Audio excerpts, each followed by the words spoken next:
Olá pessoal, eu sou o professor Fabrício Valverde e hoje vamos para a resolução de mais uma questão de Química. A questão de hoje é da FUVEST 2022, segunda fase, sobre limite de detecção, mais especificamente falaremos um pouquinho, entrando na parte de Química Analítica, falar sobre isomeria geométrica no item B e relacionar ele com os lipídios, e no item C vamos falar um pouco sobre concentração.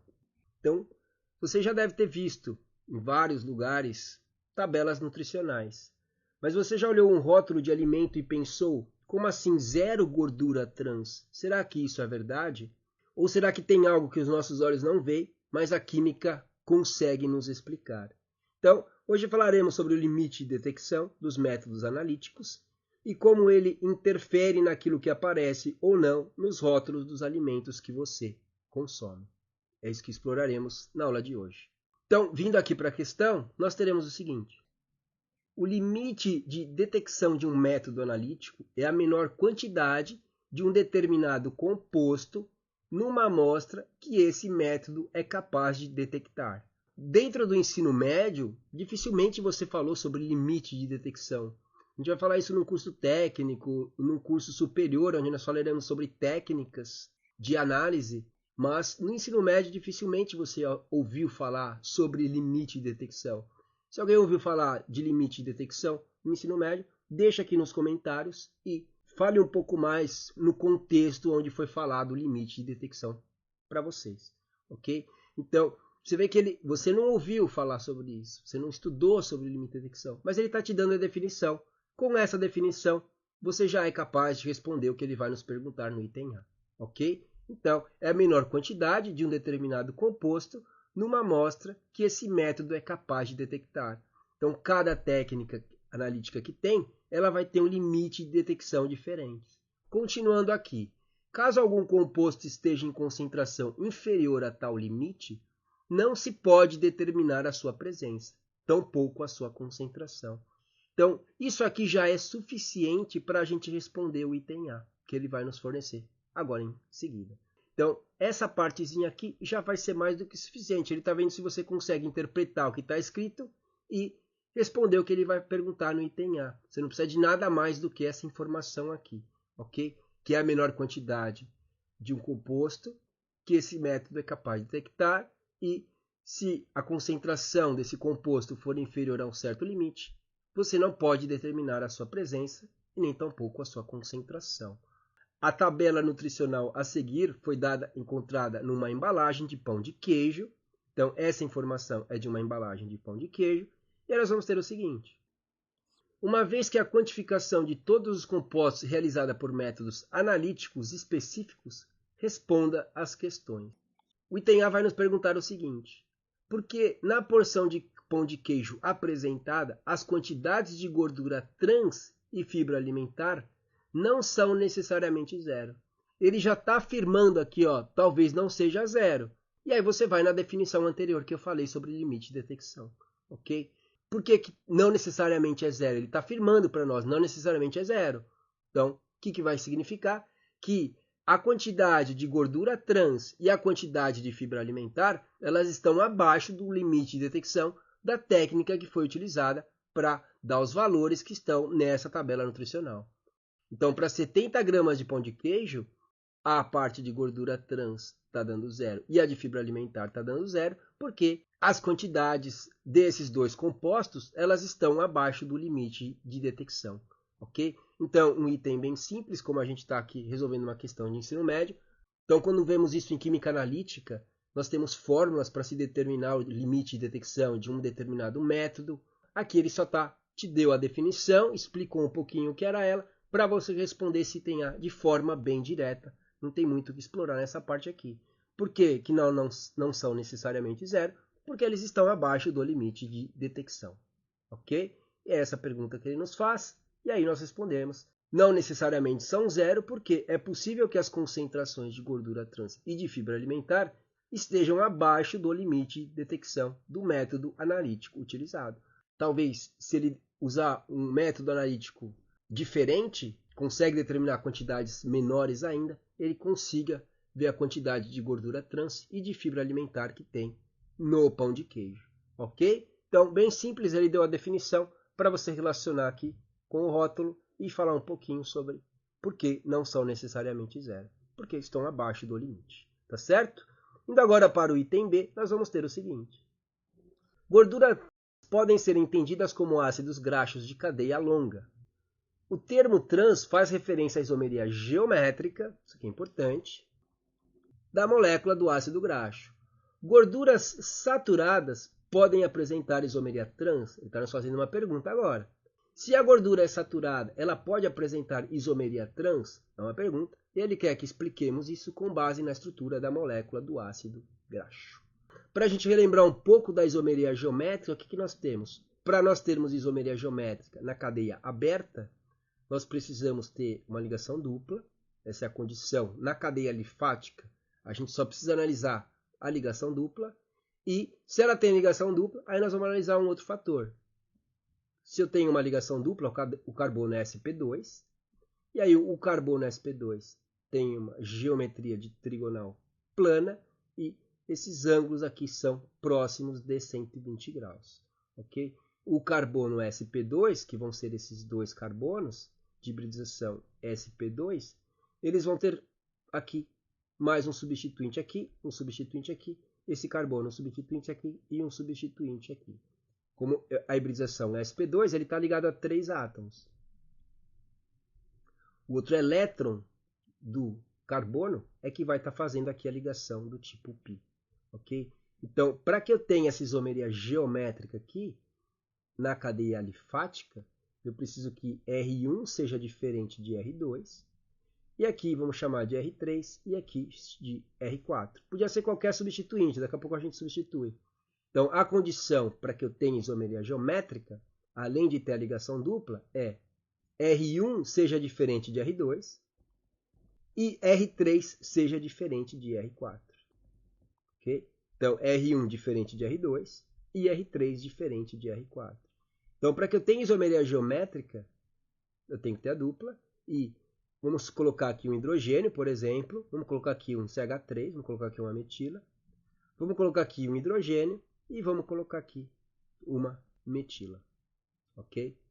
Está obedecendo a condição para que eu tenha isomeria geométrica? Sim, por quê? Eu tenho a dupla. Esse cara é diferente desse, a gente tinha colocado aqui que era R1, aqui era R2. Ó. Hidrogênio é diferente de CH3. Então, essa condição é obedecida aqui. E no outro carbono, o hidrogênio também é diferente da metila. Então, a condição bate aqui. Então, aqui é um caso onde eu tenho isomeria geométrica. Por quê? Porque no carbono eu tenho dois caras que são diferentes. No carbono eu tenho dois átomos, dois grupos que são diferentes. Agora, se eu tivesse, por exemplo, um hidrogênio aqui seria R3, não seria diferente de R4. Então, isso aqui não me daria a condição para eu ter isomeria geométrica. Então, aqui eu não teria mais isomeria geométrica. Por quê? Porque aqui, nesse carbono, eu tenho dois átomos que são iguais. Eu tenho dois grupos que são iguais. Agora, quando a gente volta para a metila aqui, agora sim, novamente, eu tenho isomeria geométrica. Por quê? Porque esse cara é diferente desse, no mesmo carbono. E aqui nesse carbono, eu também tenho dois substituintes que são diferentes. Tá? Se eu tivesse aqui um CH2 e CH3, isomeria geométrica. Ó, aqui são diferentes, aqui são diferentes. Aqui é só um CH3, é uma metila. Aqui eu tenho um CH2, CH3, aqui eu tenho uma etila, ok? Então, diferente desse aqui, são diferentes, embora são carbonos, mas a cadeia é diferente. Aqui eu só tenho um carbono, aqui eu tenho dois. Então, eu tenho isomeria geométrica nesse caso, ok? Então, essa é a condição para que eu tenha isomeria geométrica. Então, quando ele fala aqui para nós que a gordura é saturada, eu estou me dizendo que a cadeia da gordura é saturada. Lembrando que a ligação dupla ela é chamada de insaturação. A ligação dupla ou a ligação tripla são insaturações. Então, quando ele fala que a gordura é saturada, então eu estou entendendo que é a ligação simples entre carbonos. A gordura só tem ligação simples entre carbonos. Então, se eu só tenho ligação simples entre carbonos, não tem como eu ter isomeria geométrica. Se eu não tenho isomeria geométrica, eu não tenho a forma trans. Porque o que é a forma trans? Então, vamos voltar para o hidrogênio, que é mais fácil de explicar por ele. Então, aqui eu tenho a forma cis. Por quê? Os dois hidrogênios estão na parte de cima e as duas metilas estão na parte de baixo. Tá? Então, aqui os dois grupos estão na parte de cima, os dois grupos aqui iguais estão na parte de baixo. Então, eu tenho a forma cis. Agora, se eu pegar e mandar essa metila para cima e descer esse hidrogênio, que é o que a gente vai fazer, então, o hidrogênio eu estou descendo, e a metila que estava aqui eu estou subindo. Agora, eu tenho a forma trans. Isso daqui que é a forma trans de qualquer molécula. Então, ó, as metilas estão opostas agora. Uma está aqui embaixo, a outra está aqui em cima. Um hidrogênio está aqui em cima, o outro está aqui embaixo. Então, eles estão, vamos supor, transpostos. Eles estão em lados opostos. Um está em cima, o outro está embaixo, em lados opostos.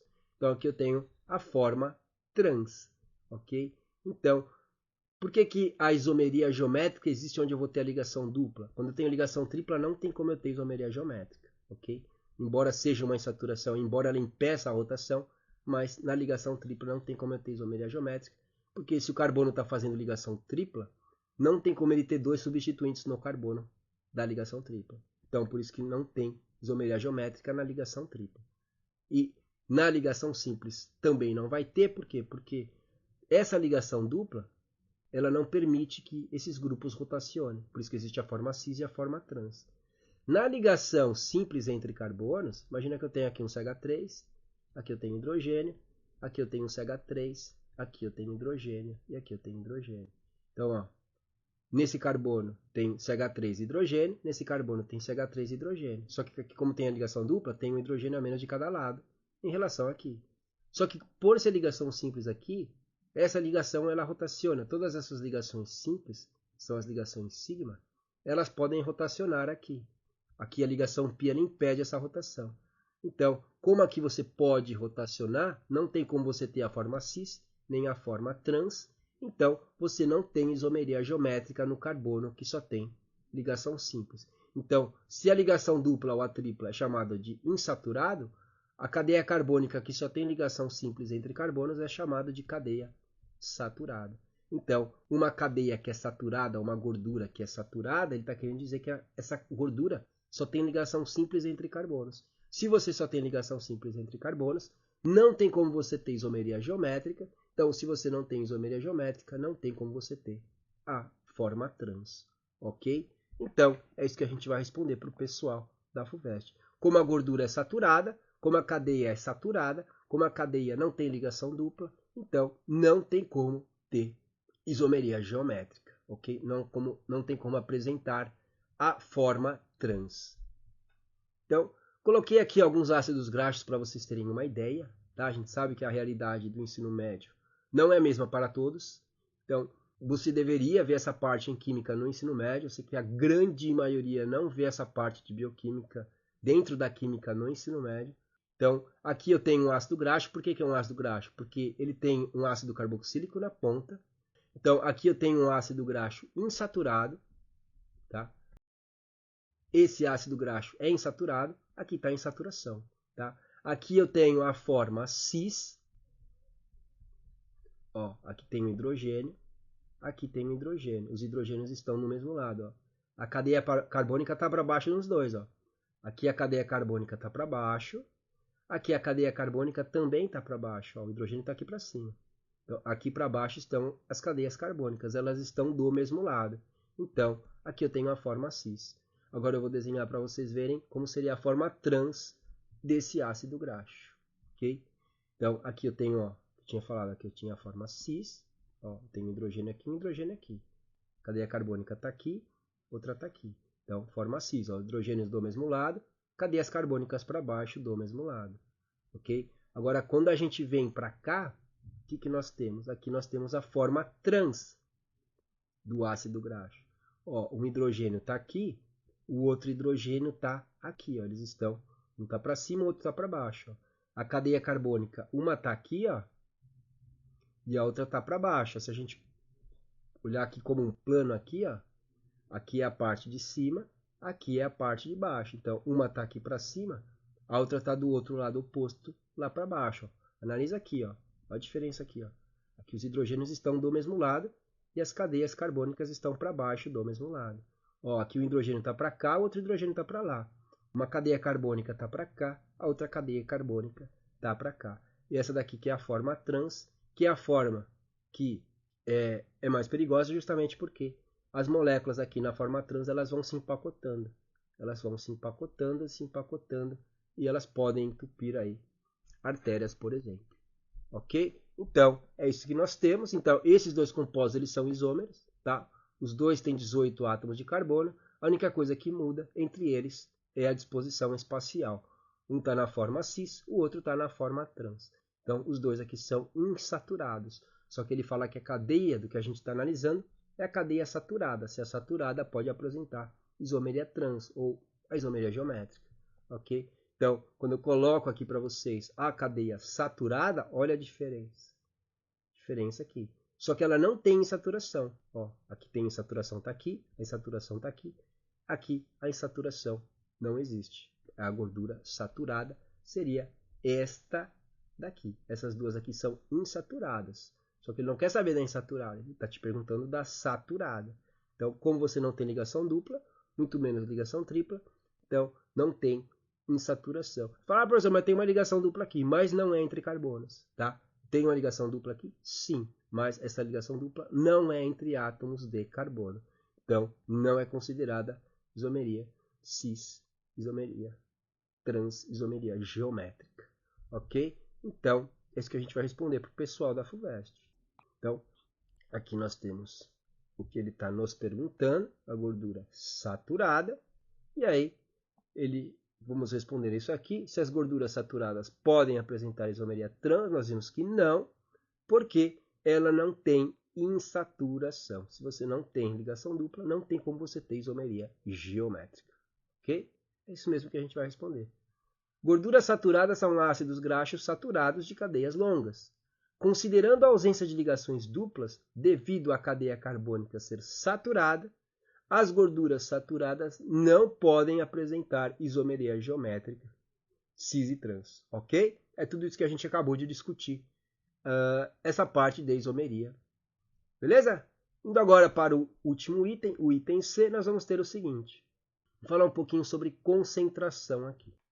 Caso tivesse sido utilizado um método analítico para a determinação de sódio, cujo limite de detecção fosse 0,03 gramas de sódio por grama de pão de queijo, é por 1 grama de pão de queijo. Aqui nós temos para 70 gramas de pão de queijo essa quantidade de sódio. Teria sido possível detectar esse elemento nesse pão de queijo? Justifica apresentando os cálculos. O que a gente tem aqui? Que 70 gramas de pão de queijo tem 140 miligramas de sódio. Então, 1 grama de pão de queijo vai ter quantas miligramas de sódio? A gente vai obter isso em miligrama de sódio. Depois a gente vai passar para grama, essa quantidade de sódio, e comparar com o limite de detecção da técnica que foi utilizada. Ok? É isso que a gente vai fazer. E vamos falar, se ficar abaixo desse valor, o sódio não será detectado. Se o valor de sódio fica acima desse valor, ele seria detectado aqui por grama de pão de queijo. Ok? Então, vamos lá. 140 miligramas de sódio está em 70 gramas de pão de queijo.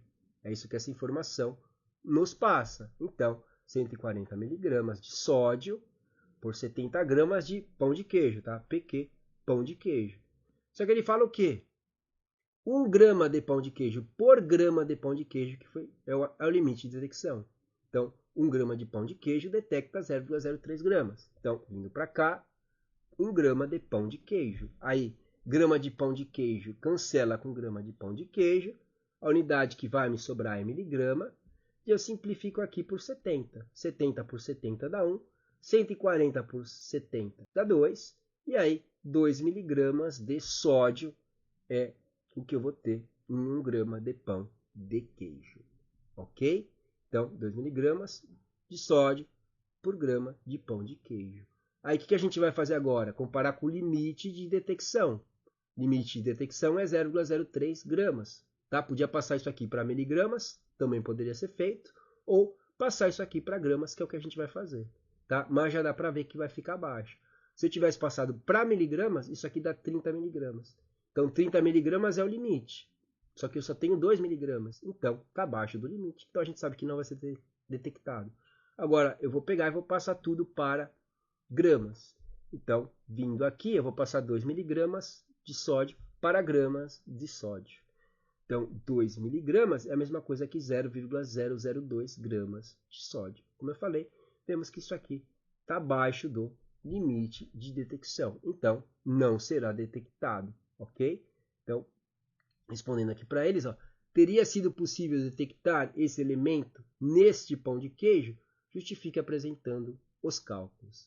Então, como ele está abaixo, a quantidade de sódio está abaixo do limite de detecção, então não é possível detectar o sódio nessa quantia de pão de queijo, ok?